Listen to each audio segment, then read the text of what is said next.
Bismillahirrahmanirrahim. Assalamualaikum warahmatullahi wabarakatuh.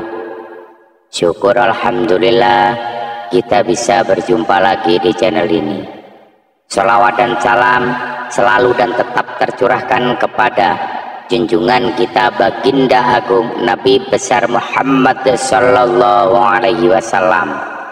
Allahumma sholli ala sayyidina Muhammad wa ala ali sayyidina Muhammad.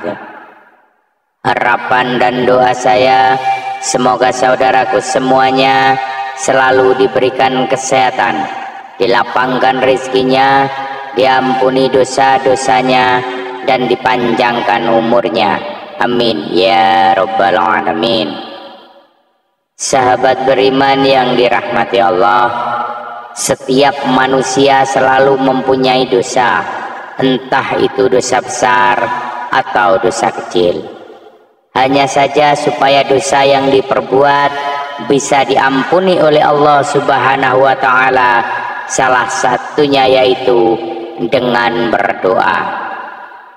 Dari Anas bin Malik radhiyallahu anhu berkata, saya mendengar Rasulullah pernah bersabda, Allah Subhanahu wa ta'ala berfirman, wahai anak Adam, selama engkau berdoa kepadaku dan selama engkau berharap kepadaku, maka aku akan mengampuni dosa-dosa yang ada pada dirimu dan aku tidak peduli, wahai anak Adam, kalau seandainya dosa-dosamu sangatlah banyak sampai ke awan yang ada di langit, kemudian engkau meminta ampunan kepadaku, maka aku akan mengampuni engkau.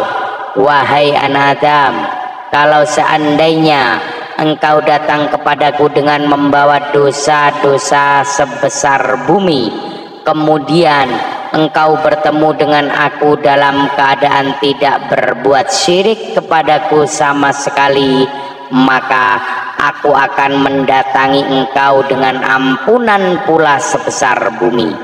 Hadis riwayat At-Tirmizi. Hadis menjelaskan bahwa betapa agungnya sifat maha pengampun yang dimiliki oleh Allah Subhanahu wa ta'ala atas semua dosa-dosa yang telah diperbuat oleh hambanya. Meskipun perbuatan dosa yang dilakukan manusia sangat besar sebesar bumi atau setinggi langit, akan tetapi jika manusia tersebut bertaubat dengan sebenar-benarnya kepada Allah Subhanahu wa ta'ala, maka niscaya Allah Subhanahu wa ta'ala akan mengampuni dosa-dosa tersebut. Arti dari taubat yang sebenar-benarnya yaitu bahwa manusia tersebut menyesali dan meninggalkan serta berjanji untuk tidak mengulangi lagi perbuatan dosa yang pernah dilakukannya. Lalu, adakah dosa-dosa yang dilakukan manusia akan tetapi oleh Allah Subhanahu wa ta'ala tidak akan mengampuni dosa-dosa tersebut? Jawabannya adalah ada. Yang pertama adalah syirik. Syirik merupakan perbuatan yang menyekutukan Allah dengan sesuatu hal lain, misalnya dengan berhala maupun makhluk-makhluk ciptaannya. Orang yang melakukan dosa syirik disebut musyrik dan digolongkan menjadi dosa yang sangat besar.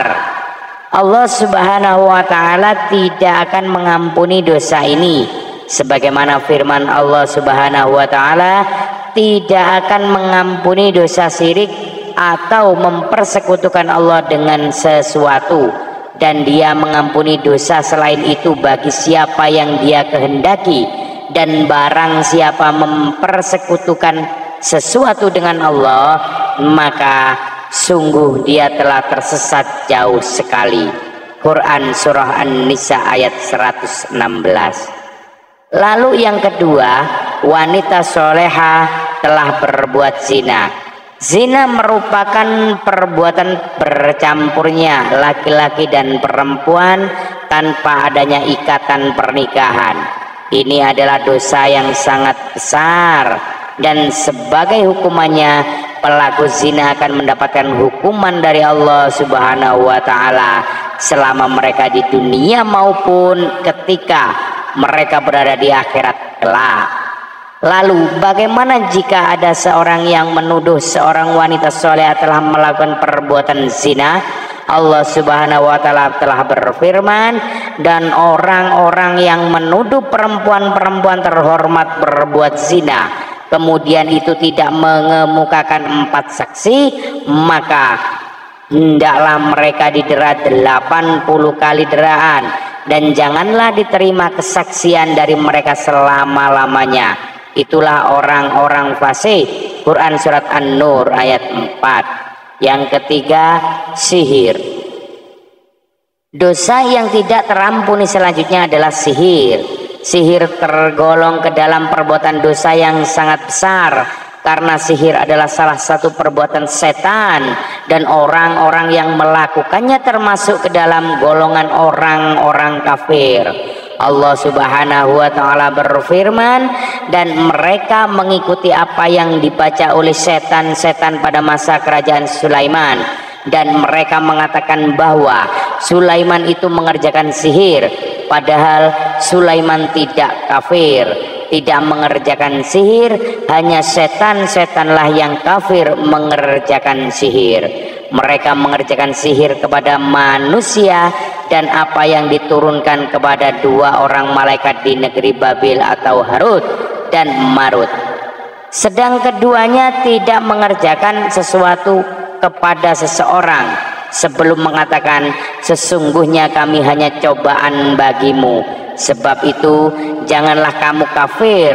Maka mereka mempelajari dari kedua malaikat itu apa yang dengan sihir itu mereka dapat menceraikan antara seorang suami dan istrinya, dan mereka itu ahli sihir, tidak memberikan mudarat dengan sihirnya kepada seseorang pun kecuali dengan izin Allah, dan mereka mempelajari sesuatu yang tidak memberi mudarat kepadanya dan tidak memberi manfaat.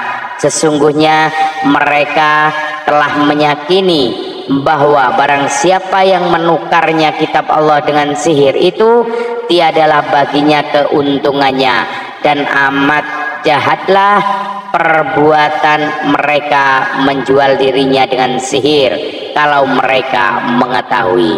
Quran surat Al-Baqarah. Lalu yang keempat, membunuh jiwa yang Allah haramkan kecuali dengan hak. Maksudnya adalah manusia baik itu muslim maupun non muslim haram untuk dibunuh tanpa adanya alasan yang dibenarkan oleh syariat.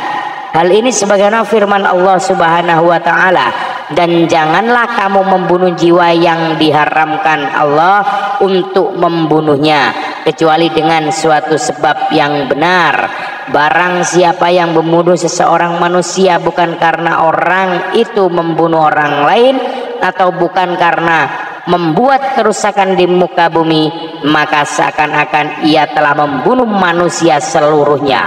Quran surah Al-Maidah ayat 32. Yang kelima adalah memakan harta anak yatim. Memakan harta yang menjadi hak anak-anak yatim dengan cara yang batil adalah termasuk perbuatan zalim, dan itu merupakan dosa yang sangat besar. Sebagaimana firman Allah Subhanahu wa taala, dan berikanlah kepada anak-anak yatim itu harta-harta mereka, dan janganlah kalian mengganti yang buruk dengan yang baik. Jangan mencampurkan harta mereka ke dalam harta kalian. Sesungguhnya perbuatan itu merupakan dosa yang besar. Sesungguhnya orang-orang yang memakan harta anak yatim secara zalim, sebenarnya mereka itu menelan api sepenuh perutnya, dan mereka akan masuk ke dalam api yang menyala-nyala, yaitu neraka. Quran surat An-Nisa ayat 10. Kemudian yang keenam, meninggalkan peperangan atau jihad. Para ulama telah sepakat bahwa meninggalkan medan peperangan atau jihad adalah salah satu bentuk perbuatan dosa besar. Allah Subhanahu wa taala juga telah berfirman, hai orang-orang yang beriman, Apabila kamu bertemu dengan orang-orang yang kafir yang sedang menyerangmu, maka janganlah kamu membelakangi mereka atau mundur.